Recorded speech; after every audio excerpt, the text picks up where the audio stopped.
betul sesuatu yang sudah dimaklum oleh kita semua.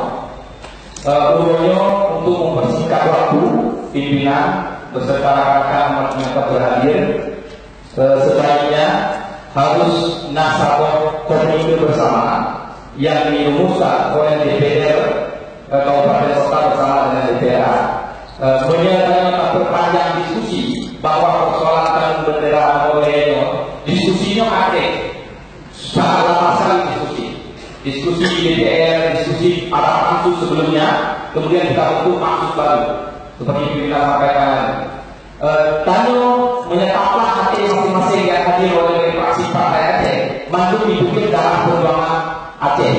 Jadi hanya bilangnya siapapun yang dengan kanun nomor 3 yang hadir dino bahwa hadir kehadiran itu menanti dengan kamu sama-sama untuk perjuangkan kanun nomor 5 yang menyangkut dengan lambang dan bendera Aceh.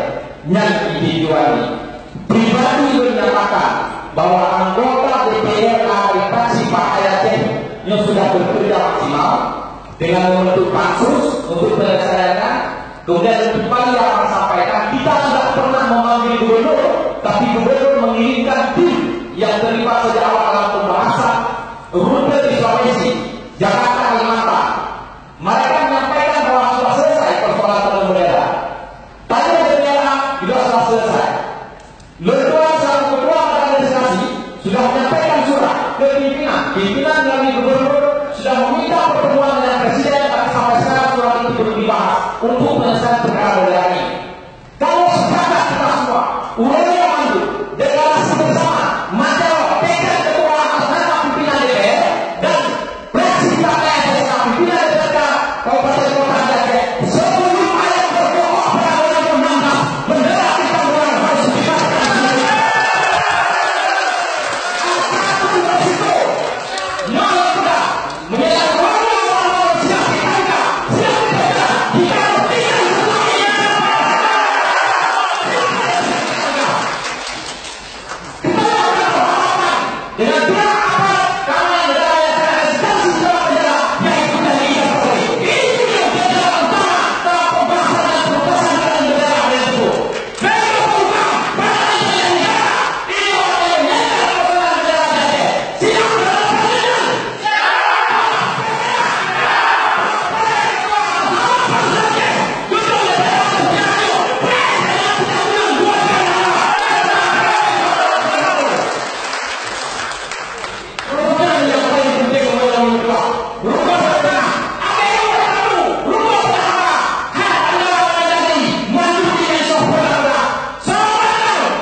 Ya,